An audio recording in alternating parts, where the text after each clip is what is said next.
Hey guys, what's up? My name is Ben, and I'm going to teach you about blackjack. If you've got the time to learn, I've been playing since, I learned to count cards probably around 16 years old, I think. Maybe 15, maybe a little younger. I don't know exactly, but somewhere around there. Played blackjack around the house for a couple of years just for fun, no money. 18 years old in Florida, we have casino boats. Started going out on the casino boat at 18 years old, bring $100 with me, play $5 blackjack all night long with my basic strategy cards sitting right there in front of me, learning the proper moves, to get what are supposed to be nearly even odds. When you play basic strategy, it reduces the casino's advantage to 0.5% with perfect basic strategy play. Of course, if you're counting cards, the 0.5% advantage shifts to the player. All right, the casinos know this, of course. It's the only game in the casino where the player can have the mathematical advantage over the casino. And that's for a skilled blackjack player. Card counting, playing virtually perfect basic strategy, maybe slight deviations depending on the count and the situation. They may vary. A really highly skilled card counting blackjack player may vary their bet slightly in extreme counts, situations high or low, and do a move they may not otherwise do. But for the most part, blackjack players, card counters are mathematicians, and as mathematicians, we like to believe in the math and the statistics of the math. And that's where everything is an inflection point, if you will. Basic strategy math, card counting, high-low method, both rely on the mathematics of what has been run over millions of hands in a computer simulation, millions of hands of blackjack, and over millions of hands over the long run. These are the best moves to make. This is your best possible scenario. That assumption is based on all other things equal. And, that's where a card counter starts to take a little more advantage because they're observing the count of the deck, they're observing the weight of the cards in play that have been played, that are being played. And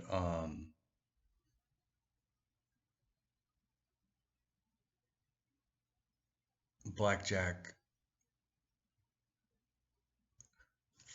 for a card counter. Sorry, I got lost in a little bit of a time loop. I'm just having a hard time with my thought there. Yeah, so blackjack for a card counting player, they can gain the advantage. But again, it's assuming all other things are equal. The card counter does observe the deck and start to change bets a little bit according to the conditions that may become more favorable or less favorable. But they're still believing inside that all other things are equal, meaning the cards are randomly shuffled. For example, a random shuffle, a true random shuffle, is fairly rare in my experience playing probably 10,000 hours of blackjack. I don't know the exact hours, obviously, I didn't count them. I know I played 104 hours one time with no sleep. And then I've tried to break that record like 5, maybe 10 times now with the work, not with blackjack, but with work. And I always fall short around 80 hours, 75, 80 hours. I can't seem to do it. But anyway, that's a whole nother story. I've played a lot of blackjack and I have very sharp pattern recognition skills. So, what do those computers do? They run the statistics, the numbers of your best move in the long run, all other things equal. So, what about running the statistics, all other things are not equal? The cards are not shuffled randomly. What happens then? Your strategy changes completely. And without getting into too many advanced stuff now, I'll just say my level of blackjack play is so far advanced now. I've shocked myself at this point. I started doubling down on 18s, hard 18s, and 6 months ago, maybe a year, 8 months ago, I don't know what it was. Doubled down on 5 hard 18s in one night. Didn't bust on one of the 5. Finally bust on the 6th one. That's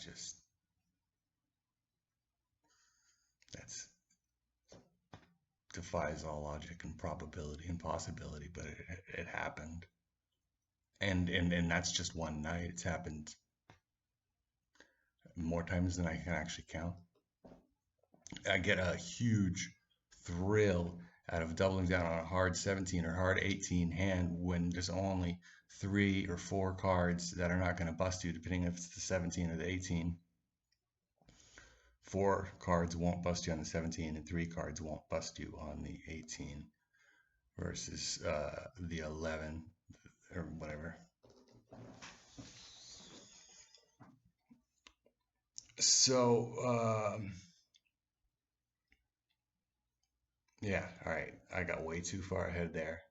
I probably stick with me. Don't turn around and be like, oh my God, this guy's nuts. He's doubling down on hard 18. Well, yeah, it's madness. It doesn't make any sense, but it actually makes sense if you know the card sorting algorithms that are being used to distribute the cards. So why aren't the cards shuffled randomly?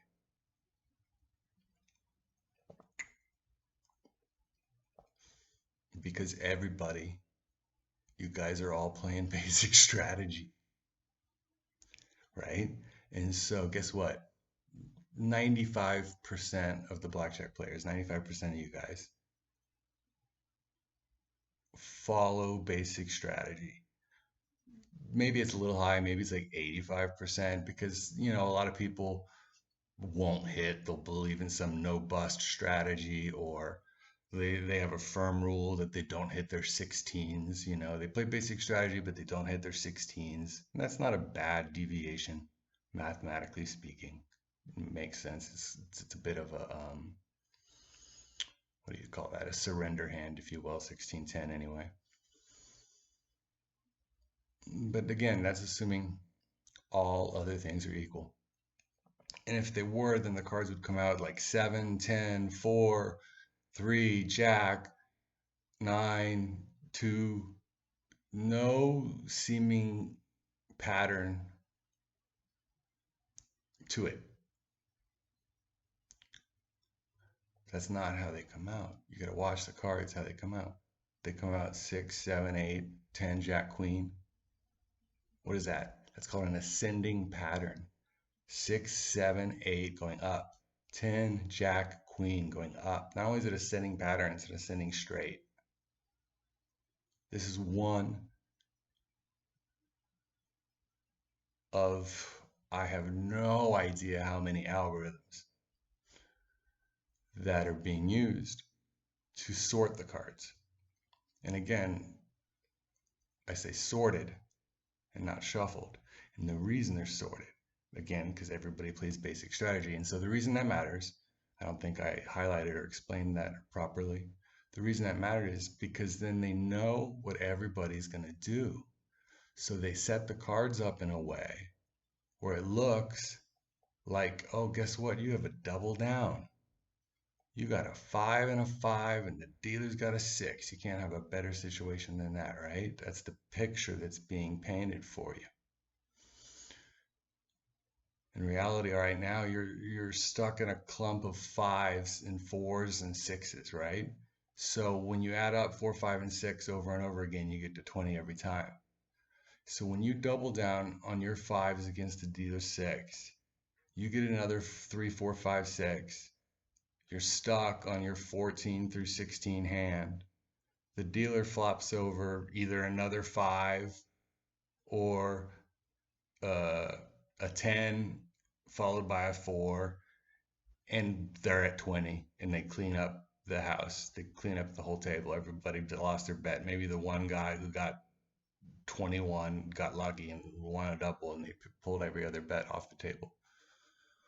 And so the reason that's done is because it increases the house advantage. And why do they have to increase the house advantage? Because blackjack, if they don't, players, skilled players can take a small advantage. And highly skilled players like myself, beyond, I don't even know, it doesn't matter. Um, I'll eat the casino alive. And so I unfortunately have a gambling addiction problem.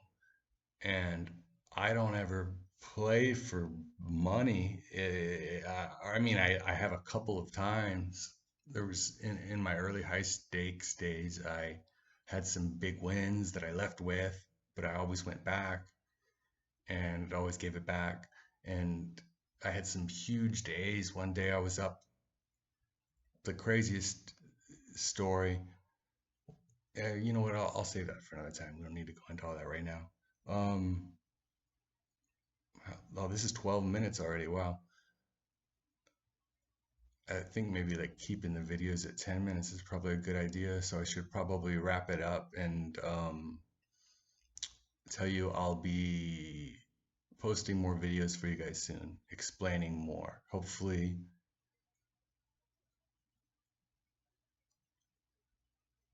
I was concise and descriptive enough about these hidden realities of blackjack gambling. Um, and, you know, did a good job making the points I'm trying to communicate. Oh, okay. Yeah, I got way lost on a tangent. I'll wrap it up, bring it back. So, yeah, basically in terms of my skill level of blackjack, if I didn't have a gambling addiction problem, casinos wouldn't let me play because I would go in, I would win a ton of money, I'd keep winning a ton of money, and they'd have to make me leave. But I have a gambling addiction. I don't leave when I've made a lot of money. I don't leave when I've made a little money. I keep playing and I keep playing and I keep playing and I play for days until I run out of money. And then I go home like depressed. But I had a fun couple days. Um, yeah, and so that brings up a whole nother issue really that we'll be talking about, which is gambling addiction and the seriousness of it. And if anybody's playing online, be very cautious. I strongly urge you guys to play for free. There's free games, free iPhone apps, free Android apps, free web apps. Um, there's so many awesome free games that they're just as fun. I mean, you're online anyway, right? So what is the free game versus the real game? It's the same game. You save yourself a lot of money if you don't gamble it for real. Um, I do have marketing sites that offer advertising for gaming. and I might talk about them at some point. I don't know. But it's kind of a weird position I find myself in now because, uh, look, if you're gonna play, I'll let you know where the legitimate places are, right? But at the same time, I'm going to strongly encourage you to not gamble for real money and to save that money in your future. You can open a stock market account. And with your stock market account, it's so easy. I'll tell you how to invest in the stock market and beat the stock market over the long term, virtually as risk free as you can get while being in the stock market. Put your money in basically two places: the S&P 500 index and the NASDAQ index. So if you put your money there, um, 40, 60, 60, 40, either way is fine depending on your risk tolerance. Um, and then put it in now, put it in whenever the shit's hit the fan on the news, like this happened recently. That is a buying opportunity. And so if you just put your money in a few times a year whenever there's bad market news and leave it there in the S&P and NASDAQ, you'll crush it in the stock market. So why gamble that money when you can invest it and be a millionaire in your future? Um, I hope you guys enjoyed this video. I hope my time loop pauses weren't too long because I do get stuck in them sometimes, and lost in thought would be another way to say it. Um, anyway, again, my name is Ben, and I'll talk to you guys soon, all right? Have a good day. Hope everybody stays safe and we get through this crisis that's going on soon and everything can return to normal. All right. One love.